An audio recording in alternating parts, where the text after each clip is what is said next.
40 বছর বয়সে এসে যেখানে অনেকেই ভাবেন এবার আর নতুন করে কিছু শুরু করার বয়স নেই, সেখানে এক বাঙালি গৃহবধূ বাড়ির একটা ছোট্ট ঘর নিয়ে শুরু করেছিলেন নিজের ব্যবসা। আজ সেই ব্যবসায় 125টিরও বেশি আউটলেট, 80 কোটিরও বেশি অ্যানুয়াল টার্নওভার, আর ইস্টার্ন ইন্ডিয়ার মোস্ট পপুলার বেকারি ব্র্যান্ড হয়ে উঠেছে। বিজনেসে একটা কথা খুব প্রচলিত, age does not build companies, decision do. নমস্কার, আমি আলী কাউসার, একজন এন্টারপ্রেনিউর, ব্র্যান্ডিং ও মার্কেটিং স্ট্র্যাটেজিস্ট এবং সেই সঙ্গে MR group of colleges and হসপিটালসের সিনিয়র ভাইস প্রেসিডেন্ট।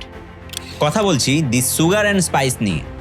কিন্তু এখন প্রশ্ন হলো, কিভাবে সম্ভব হলো এই ট্রান্সফরমেশন? কিভাবেই বা একজন বাঙালি গৃহবধূ সংসার সামলে নিজের বিজনেস শুরু করলেন? আজকের এপিসোডে আমরা ডিকোড করব 3টে বড় প্রশ্ন। ফার্স্ট, ফ্লোরিসের মতো স্ট্যাবলিশড ব্র্যান্ডের মার্কেটে সুগার অ্যান্ড স্পাইস কিভাবে নিজের আলাদা ব্র্যান্ড পজিশনিং তৈরি করলো। Second, product strategy, franchise model আর অপারেশনের মাধ্যমে কিভাবে তারা একাধিক আউটলেটে পৌঁছালো। অ্যান্ড দি থার্ড, 2006 সালের বড় ফিনান্সিয়াল ক্রাইসিসের পরও কোনো ভিসি ফান্ডিং বা অ্যাকুইজিশন ছাড়াই কিভাবে সুগার অ্যান্ড স্পাইস আজ 80 কোটি টাকার সফল বুটস্ট্র্যাপ বিজনেস হয়ে উঠল। তাহলে চলুন ডিকোড করি আজকের ইনক্রেডিবল বিজনেস জার্নি।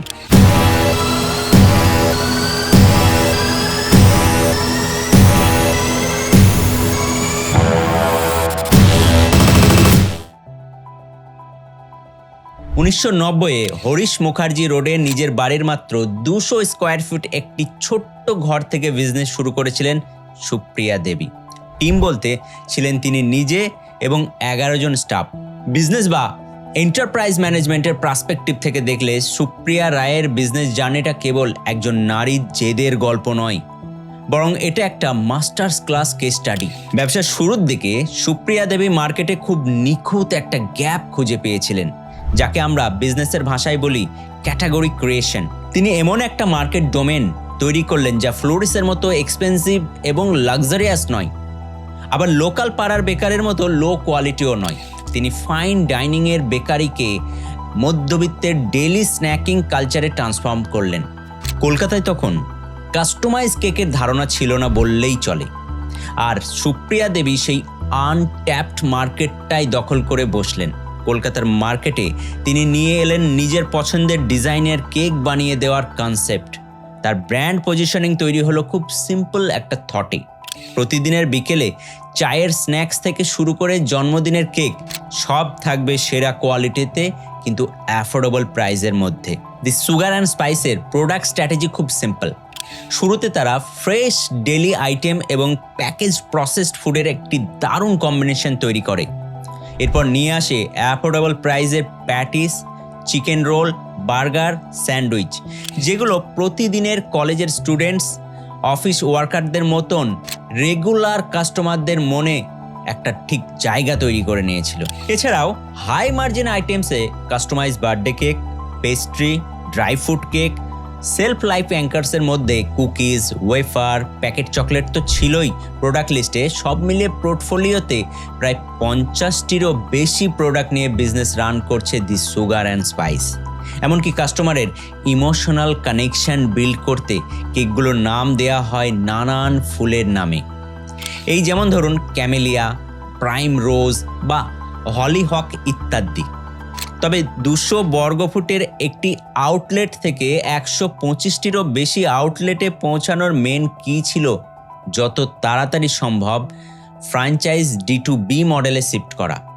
1990-তে শুরু করার ঠিক 5 বছরের মাথায় সুপ্রিয়া দেবী দেখলেন অন্যান্য ডিস্ট্রিক্ট থেকেও মানুষ হরিশ মুখার্জি রোডের আউটলেটে আসছেন তার তৈরি প্রোডাক্টের জন্যে।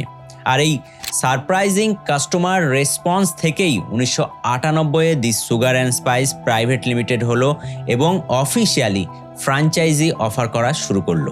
এখানে কিন্তু দি সুগার অ্যান্ড স্পাইসের স্ট্র্যাটেজিগুলো খেয়াল করার মতো। প্রথমে নিজের বাড়িতেই 3000 স্কোয়ার ফিটের একটি বিশাল সেন্ট্রাল ম্যানুফ্যাকচারিং ইউনিট তৈরি করা হলো। 250-এরও বেশি কর্মী সেখানে কাজ করতে শুরু করেন। তবে যে বিষয়টা তার সব সময় খেয়াল রাখার চেষ্টা করেছে তা হলো কোয়ালিটি। সব ফ্র্যাঞ্চাইজিতে একই finished, semi finished product central hub থেকে সাপ্লাইড করা হতো।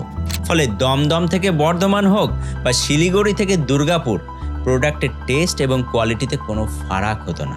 যদি কোনো ব্র্যান্ড কনসিস্টেন্টলি তাদের প্রোডাক্ট কোয়ালিটি টেস্ট একইভাবে ধরে রাখতে পারে, তাহলে দিন শেষে রেজাল্ট কী হতে পারে সেটা তো আমরা সকলেই গেস করতে পারি। দি সুগার অ্যান্ড স্পাইসের ক্ষেত্রে সেটা ব্যতিক্রম হয়নি। 1998 থেকে 2000 সালের মধ্যে কোম্পানির অ্যানুয়াল গ্রোথ রেট ছিল প্রায় 200%, যা নেক্সট 5 ইয়ার্সে বেড়ে দাঁড়িয়েছিল 400%-এ। 2010-এর মধ্যেই তাদের আউটলেট সংখ্যা 100 ছাড়িয়ে যায়। প্রতিটি বড় বিজনেসের জীবনেই একটা মেক অ্যান্ড ব্রেক মোমেন্ট আসে। সুগার অ্যান্ড স্পাইসের জন্য সেই সময়টা ছিল 2006 সাল। একজন ট্রাস্টেড এমপ্লয়ির ফিনান্সিয়াল ফ্রডের কারণে কোম্পানির কয়েক কোটি টাকার লস ফেস করতে হয়। বিজনেস প্রায় বন্ধ হওয়ার অবস্থা হয়ে গেল। সুপ্রিয়া রায় হার মানেননি। কোনো কনসালটেন্ট ছাড়াই তিনি নিজেই ফিন্যান্স, অডিট এবং অপারেশন নিজে দেখতে শুরু করেন। খরচ কমান, ওয়েস্টেজ কন্ট্রোল করেন, পুরো সিস্টেম আবার নতুন করে গড়ে তোলেন।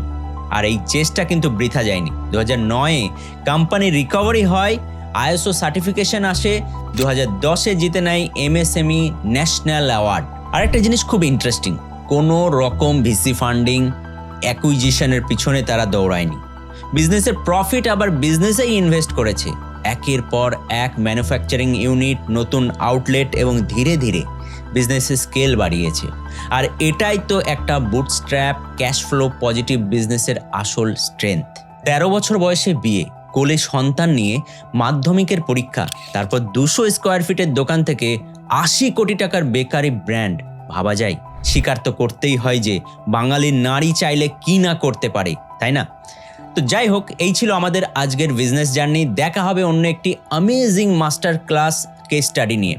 নমস্কার, ভালো থাকবেন, ব্যবসায় থাকবেন।